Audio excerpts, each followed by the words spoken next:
Do capítulo 11, 1964, o elo perdido.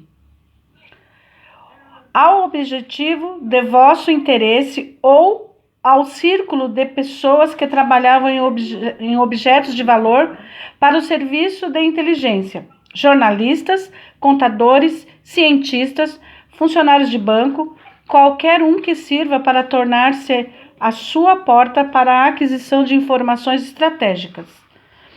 É necessário dedicar a essa pessoa a parte importante do vosso potencial emocional. Ela precisa tornar-se objeto de vossa máxima atenção. Você deve se interessar em cada aspecto de sua vida. O que ela gosta, para onde vai geralmente, a sua situação financeira, seu sistema de valores. É possível comprá-la? É possível adquiri-lo com base na ideologia? Com a ajuda de que tipo de lenda seria possível aproximar-se dela?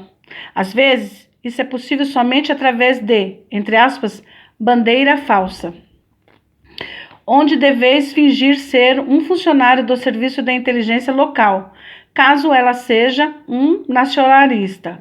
Agora, caso ela seja um revolucionário fanático, é necessário estudar o seu perfil ideológico e promover um jogo de aparências. É possível, por exemplo, organizar, e isso é muito difícil, a prisão dela pela polícia local em um país estrangeiro ou um ataque de adversários ideológicos, nazistas contra anarquistas. Existem muitas variantes e todas devem ser preparadas nos mínimos detalhes.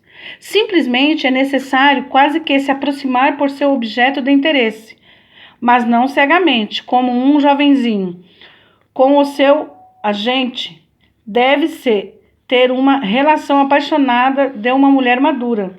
No início, deve ser uma fêmea, mas uma loira experiente que sente pavor dos anos de velhice se aproximando e da sensação de que o tempo está passando.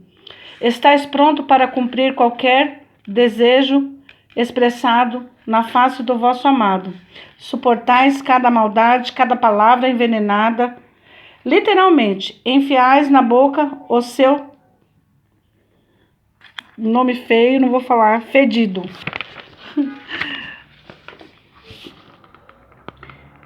Enquanto ireis gemer falsos gritos de alegria, pois vós tereis a solidão.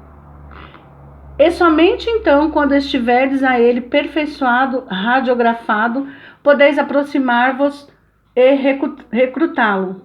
E neste mesmo momento vos tornais um homem, e ele uma PUTA. Vós o transformais, depois, como um verdadeiro gigolô. Deveis direcioná-lo agilmente, deveis possuir bastantes verdes suficiente. E isso é sempre importante, não podeis ter nenhum tipo de orgulho. Sempre deveis saber antes quais os sentimentos, quais os pensamentos que nele surgem. Deveis estar sempre um passo adiante. Ele caminhará em seguida como uma ovelhinha obediente.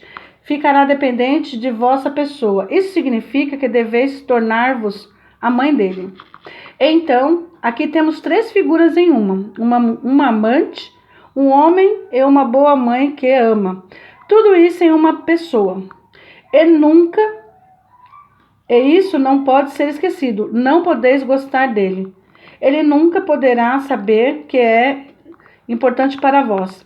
A mais as informações que ele vos passa e a vossa relação para com a sua pessoa deve permanecer indiferente, sem qualquer tipo de emoção.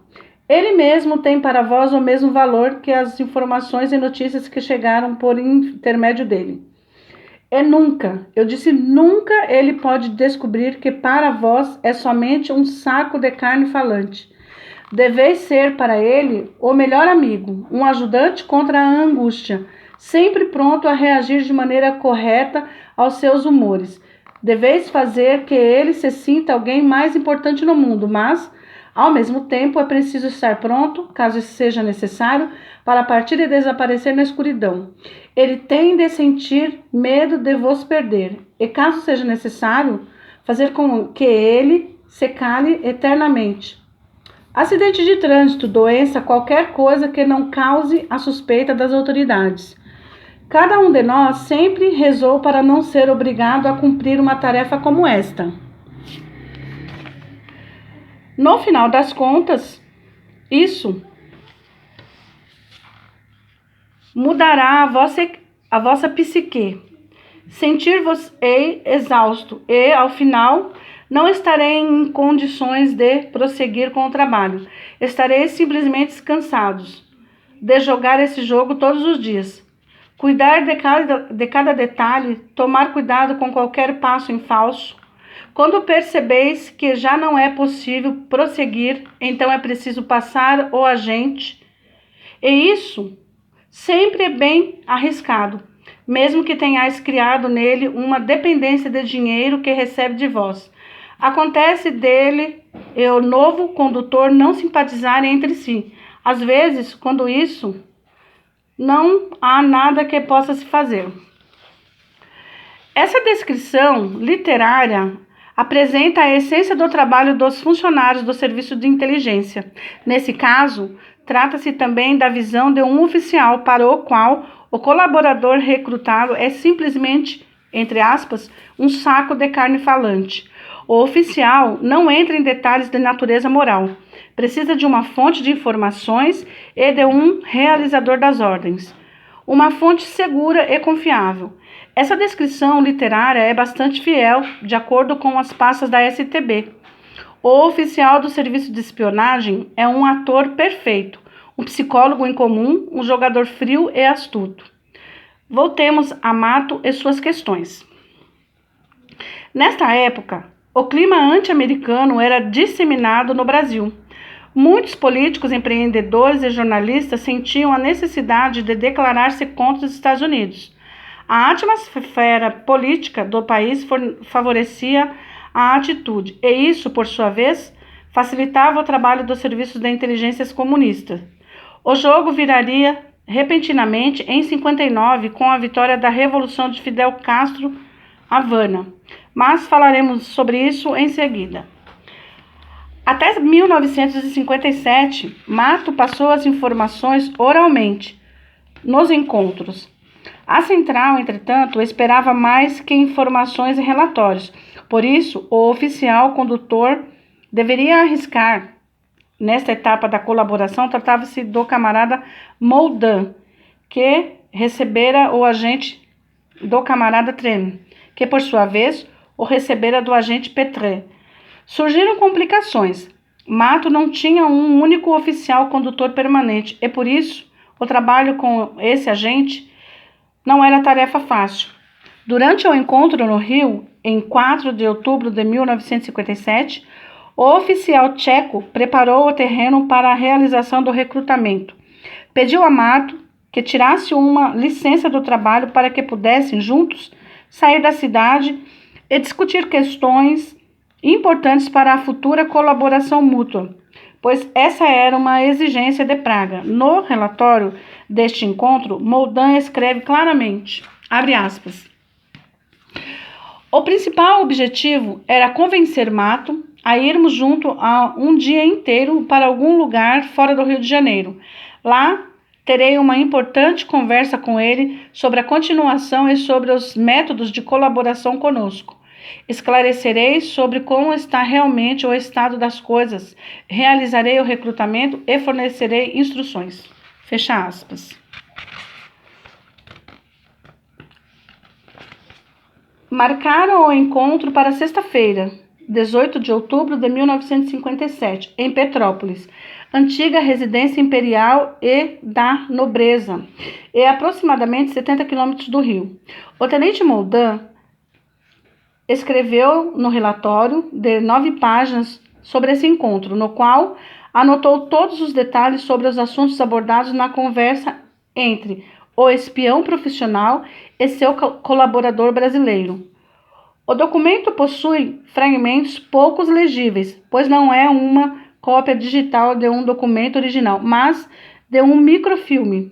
O camarada tenente relatou que o encontro teve 2 partes e durou das 9h30 até as 15 horas. e alguns minutos. A primeira parte do encontro foi no Hotel Quitandinha e no parque à frente.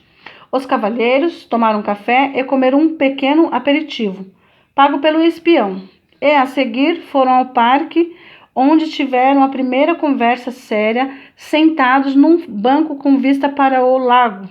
Depois, das 13 horas às 14 horas, almoçaram no hotel. Não encontraram condições para uma conversa confidencial. Então, pegaram um táxi de volta à cidade e continuaram no parque em frente ao antigo Palácio Imperial. De volta ao Hotel Quitandinha, o espião tcheco revelou ao brasileiro que recebera instruções de Praga para que combinasse a futura colaboração entre si. Com base no relatório, podemos reconstruir o andamento desta conversa. Abre aspas. As autoridades apropriadas em Praga lhe conhecem. Sabe que você é um amigo fiel da Tchecoslováquia. Fecha aspas. Iniciou o espião. Nosso governo está interessado em saber tudo o que pode ser uma ameaça por parte dos Estados Unidos por intermédio de brasileiros vendidos que sejam a serviço deles. Fecha aspas. Mato escutava com atenção e o espião continuou. Nosso objetivo é único: corrigir as relações mútuas com o Brasil, aumentar o câmbio mútuo de mercadorias. Desta maneira, pretendemos apoiar a economia nacional brasileira, pois podemos ver persuadia Moldã, que os americanos trazem para o Brasil mercadorias de luxo para os ricos, e a Tchecoslováquia fornece aquilo que é necessário para o povo. Não automóveis nem roupas caras, mas tratores, máquinas de tornearia. Estou sendo aberto e honesto com você? Moldã persuadia e insistia. Abre aspas. Por isso, vou lhe perguntar diretamente. Você quer nos ajudar? Ou seja, ajudar o meu governo a desmascarar as intenções inimigas dos Estados Unidos nos círculos econômicos e políticos brasileiros, reforçando a nossa posição por aqui? Mato olhou para a superfície tranquila no lago e para o reflexo levemente ondulado do farol. Abre aspas. Sou amigo da Tchecoslováquia e de todo o bloco socialista, mas você sabe que, na verdade, sou um intelectual, não um operário. Na realidade, sou um pequeno burguês. Mas, mesmo assim, estou convencido que é minha obrigação fazer tudo o que puder para apoiar a causa do socialismo, pois acho que este sistema é uma necessidade histórica e uma garantia de progresso para a humanidade. Fecha aspas. Moldã sentiu-se aliviado. O papo ideológico funcionou. Petré e Tremil tinham razão. Ele é um verdadeiro comunista. Um homem dos nossos. Já é nosso, pensou o tenente, e esforçou-se para moldar o ferro enquanto quente. Abre aspas. O seu trabalho para nós está relacionado à necessidade de fazer muitos novos contatos. Ao mesmo tempo, você tem uma esposa doente, trabalha em 2 empregos para poder sustentar a família e esses contatos, pois é, eu sei como isso funciona. É necessário convidar alguém para um drink ou para pagar um almoço, para causar uma boa impressão. Tudo isso requer muitos gastos. Sabe de uma coisa? Para que você tenha total liberdade de ação, daremos a você algum dinheiro para essas questões. Não trate como um pagamento, é simplesmente para cobrir os gastos. Fecha aspas. Mato protestou. De jeito nenhum. Você sabe muito bem que por causa da enfermidade da minha esposa, eu me afastei um pouco da vida social. O que pareceria se eu, de repente, começasse a encontrar pessoas com frequência? Isso deve ser feito devagar, gradativamente. Quanto ao dinheiro, eu não aceito. Finalizou em um tom mais calmo. Claro, você tem razão, mas falemos mais sobre isso. O espião encerrara o desagradável assunto. Após um momento de silêncio, enquanto os dois observavam as pequenas ondas do lago, Moldã, ocultando seu nervosismo, decidiu mover outra questão importante. Antes, porém, sentiu que seria melhor achar o ambiente e acalmar o ambiente e disse, como quem não queria nada, vamos comer alguma coisa? São quase 13 horas e com certeza sua barriga está roncando. Eu, pelo menos, estou bem faminto. Foram ao restaurante do Quitandinha, onde o tenente conduziu a conversa para questões comuns do dia a dia, pois havia bastante gente no local e não havia condições para temas confidenciais. Degustaram o almoço por 1 hora. Não há por que ter pressa, o figurante deve relaxar, pensou o espião, recordando os princípios aprendidos durante o curso de espionagem. Pagou 600 cruzeiros pelo almoço e propôs que fosse à cidade.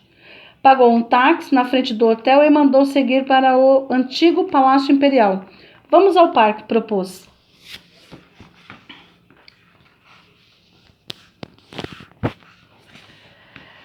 Passeando sobre as palmas e árvores, cruzando raros turistas, Moldin tentava encontrar o momento apropriado para tratar de outras questões. Quando, perto da estátua do imperador Dom Pedro, viram um casal de namorados, ou talvez fosse um jovem matrimônio, o tenente lançou, como quem não quer nada, um comentário em direção de seu companheiro brasileiro. É lindo casal. Mato pensativo respondeu lentamente. Percebe-se que confiam um no outro. A confiança não tem preço em qualquer relação, completou o tcheco. A partir de agora, você não pode envolver a sua esposa nisso. Ela não pode saber de nada, compreende? Você deve zelar pela segurança dela. Será melhor assim. Mato compreendeu que o encontro em Petrópolis dera início a uma nova etapa, mas queria a qualquer preço enganar a sua consciência. Abre aspas. Compreendo isso muito bem. Sei que para a minha segurança e para a segurança de vocês, para o bem do bloco progressista, sim, poderia ser pensado. Isso é superior. É preciso ir além do seu próprio egoísmo. Preciso me esforçar para ocultar os nossos contatos. Mas saiba que, ajudando vocês, não estarei fazendo nada contra o Brasil. Você mesmo disse que não se trata disso. Fecha aspas. Moldin escondia com dificuldade a sensação de triunfo.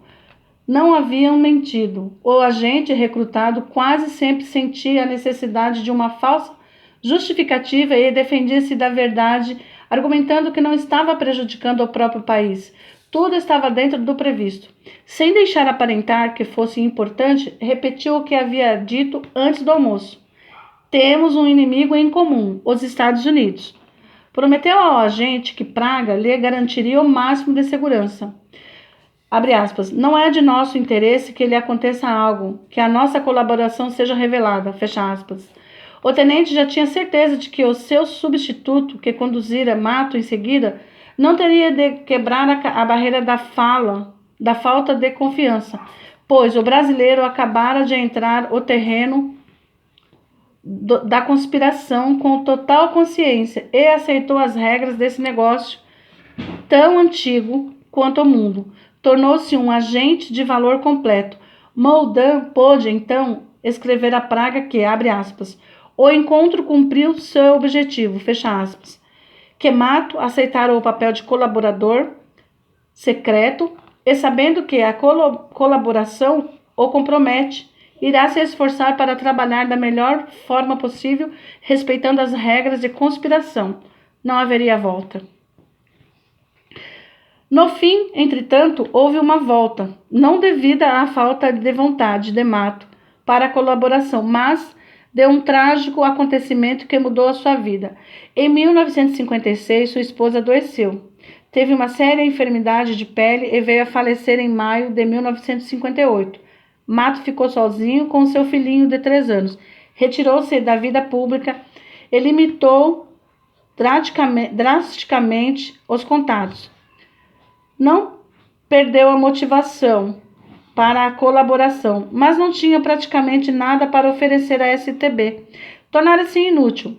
As circunstâncias que também pensou sobre essa avaliação é que Mato ocultava cada vez menos a sua simpatia pelo comunismo. tentando até formar uma célula partidária no jornal em que trabalhava, O Globo.